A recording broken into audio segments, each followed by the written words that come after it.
Good morning students, कैसे हो आप सब? बढ़िया। ओके, तो चलिए, जैसा कि मैंने डिसाइड किया था कि मैं अकाउंट्स एंड इकोनॉमिक्स की लेक्चर सीरीज़ लेके आ रहा हूँ। तो आज से हमारी इकोनॉमिक्स की लेक्चर सीरीज स्टार्ट हो रही है क्लास 12th मैक्रो इकोनॉमिक्स से। क्लियर? उससे पहले इंपॉर्टेंट नोट क्या है कि आपके पास पेन एंड नोटबुक होनी चाहिए ताकि हम अपने कम से कम टाइम का ज़्यादा से ज़्यादा अच्छा यूज़ कर सकें। क्लियर? तो स्टार्ट करें। हमने इकोनॉमिक्स कब से पढ़नी शुरू की थी? क्लास 9 से, ऐसे ही कुछ। अच्छा, तो पहले इकोनॉमिक्स कहाँ से आया वर्ड? इकोनॉमिक्स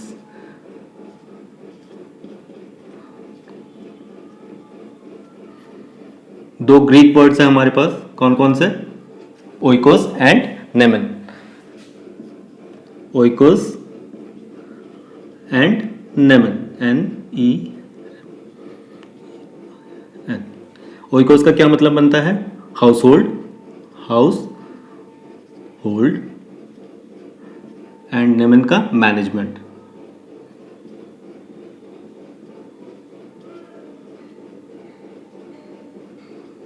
इसका क्या मतलब बन रहा है कि हम कोई भी इंसान अपने घर से रिलेटेड इकोनॉमिक इश्यूज़ को, इकोनॉमिक प्रॉब्लम्स को किस तरह से सॉर्ट आउट करे और इकोनॉमिक मैनेजमेंट करे ताकि उसे कोई प्रॉब्लम ना आए। क्लियर? House hold management. ठीक है। अच्छा, इकोनॉमिक्स की दो ब्रांचेस हैं, एक माइक्रो एंड मैक्रो, जो हमने लास्ट टाइम पढ़ी थी micro in class 11th। Micro, MICRO, and macro,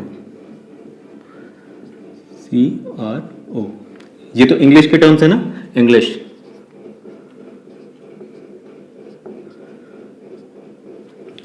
ये दो वर्ड्स कहाँ से लिए गए, इनका ओरिजिन पॉइंट क्या है?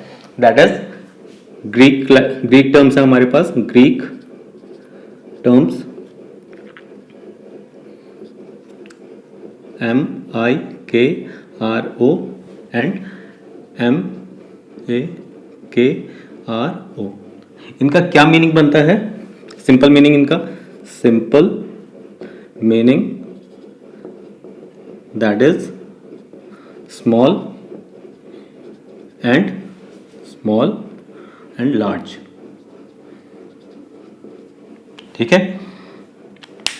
माइक्रो मीन्स हमने किसी एक individual firm, individual household या फिर इंडिविजुअल कंज्यूमर के बारे में पढ़ाई की थी कि वो अपने डिसीजंस किस किस तरह से लेते हैं ताकि उनको कोई भी प्रॉब्लम ना आए इकोनॉमी से रिलेटेड। मतलब कि वो अपना जो फाइनेंस है उसका अच्छे से अच्छा यूज़ कर सकें, जो भी उनके पास फाइनेंस है।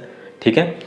अब हम पढ़ेंगे मैक्रो इकोनॉमिक्स, ताकि एक पूरी country, economy as a whole, पूरी एक कंट्री के बारे में हम पढ़ाई करेंगे ताकि हमें कोई प्रॉब्लम ना आए इकोनॉमी से रिलेटेड। ठीक है। और अगर कुछ प्रॉब्लम्स आ रही हैं, इकोनॉमिक इश्यूज हैं, इकोनॉमिक प्रॉब्लम्स आ रही हैं, तो इनको गवर्नमेंट किस तरह से सॉर्ट आउट करेगी। क्लियर? अब हम अपने मैक्रो इकोनॉमिक्स को समझेंगे with the help of definition, और इन दोनों के बीच में डिफरेंसेस देखेंगे कि क्या क्या डिफरेंसेस हैं micro economics and macro economics में। क्लियर? चलिए तो स्टार्ट करते हैं। ओके स्टूडेंट्स, तो अब हम स्टार्ट करते हैं अपना मैक्रो इकोनॉमिक्स की definition and differences between microeconomics and macroeconomics. Clear?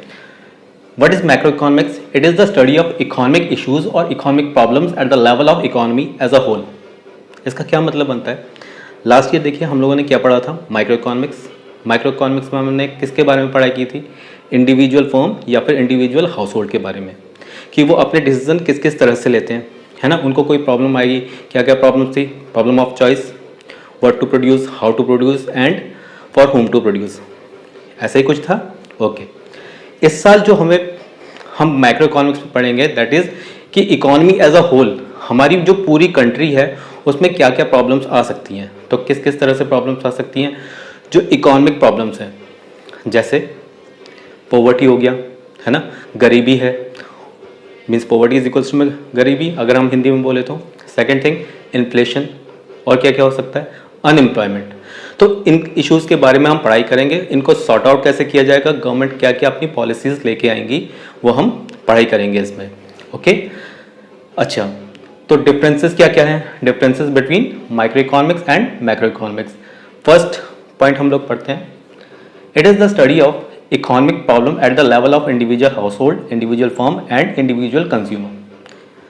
तो अभी अभी मैंने आपको बताया कि हमने लास्ट ईयर क्या पढ़ा, सेम वही डेफिनेशन लिखी हुई है फर्स्ट पॉइंट में। सेकंड मैक्रो इकोनॉमिक्स का जो हमारा फर्स्ट पॉइंट है that is it is the study of economic problems at the level of economy as a whole. हम पूरी कंट्री के बारे में हम पढ़ने वाले हैं कि क्या क्या इकोनॉमिक प्रॉब्लम्स रहेंगी। तो फर्स्ट जो पॉइंट है दोनों का वो उनकी डेफिनेशन ही है एक तरह से। क्लियर? ओके। सेकेंड पॉइंट क्या है? Also known as theory of price और प्राइस थियोरी। ये हमने पढ़ लिया था माइक्रो इकोनॉमिक्स में। अब मैक्रो इकोनॉमिक्स में हमारा सेकंड पॉइंट क्या है? Also known as income and employment theory. Sir इसका क्या मतलब बनता है? देखिए, कोई भी जो कंट्री होती है ना, उसकी जो प्रोस्पेरिटी होती है वो जनरली इनकम के ऊपर डिपेंड करती है जनरली। और इनकम कैसे बनेगी? जब लोगों के पास ज़्यादा से ज़्यादा एम्प्लॉयमेंट होगा। क्लियर? तो बात क्लियर हो गई है कि अगर इनकम एंड एम्प्लॉयमेंट होगा तो हमारे पास प्रोस्पेरिटी ज़्यादा से ज़्यादा रहेगी, और हम इसके बारे में इस साल यही पढ़ने वाले हैं। क्लियर? थर्ड पॉइंट क्या है? Important tools are demand and supply. Micro economics में हम लोगों ने पढ़ा था law of demand, law of supply, ऐसा पढ़ा था ना। तो डिमांड एंड सप्लाई हमारे इंपॉर्टेंट टूल्स थे। इस साल जो हमारे इंपॉर्टेंट टूल्स रहेंगे मैक्रो इकोनॉमिक्स में, they are aggregate demand and aggregate supply. Clear? Aggregate supply, इसका क्या मतलब बनता है? एग्रीगेट का मतलब होता है टोटल। लास्ट ईयर हम लोगों ने जो पढ़ा था वो किसके बारे में पढ़ा था?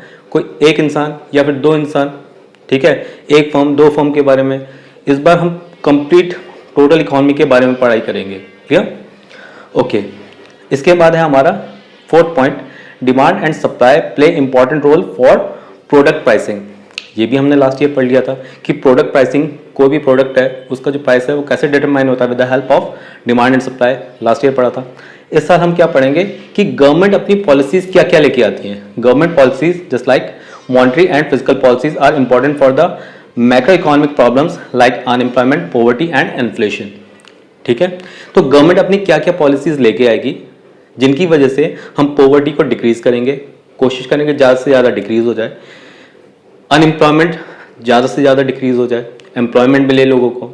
इन्फ्लेशन क्या होता है? महंगाई, है ना। अगर महंगाई बहुत ज़्यादा बढ़ रही है तो उसे रिड्यूस किया जाता है कि इन्फ्लेशन हमारा कम रहे, महंगाई ज़्यादा ना हो। हर इंसान चाहता है ना कि महंगाई ज़्यादा ना हो। तो वो हम किस तरह से कंट्रोल करते हैं? गवर्नमेंट कैसे कंट्रोल करती है? ठीक है, यहाँ पे जब मैंने कहा कि हम कैसे करते हैं, दैट मीन्स कि हम ही एक तरह से, हम किसको वोट देते हैं? गवर्नमेंट को।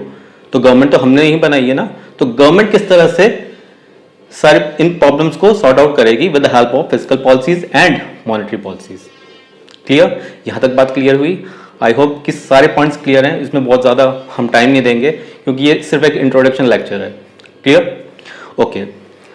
अच्छा, अगर आपको मेरी वीडियोस अच्छे से क्लियर हो रही हैं, कंसेप्ट आपको बहुत अच्छे से क्लियर हो रहे हैं, तो आप मेरी वीडियोस को लाइक कीजिए, शेयर कीजिए एंड सब्सक्राइब कीजिए, एंड बेल आइकन का जो बटन है उसे क्लिक करना बिल्कुल मत भूलिएगा, और अपने नोट्स प्रिपेयर करते रहिए।